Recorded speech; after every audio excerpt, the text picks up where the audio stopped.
అమ్మా భవానీ లోకాల నేలే ఓంకార రూపమమ్మా, తల్లి నీ మహిమల్ని చూపవమ్మా.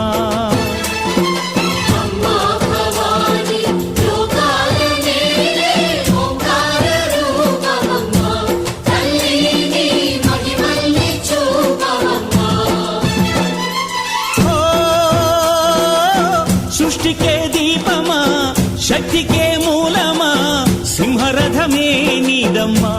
అమ్మ దుర్గమ్మ భక్తులను దీవించుమా.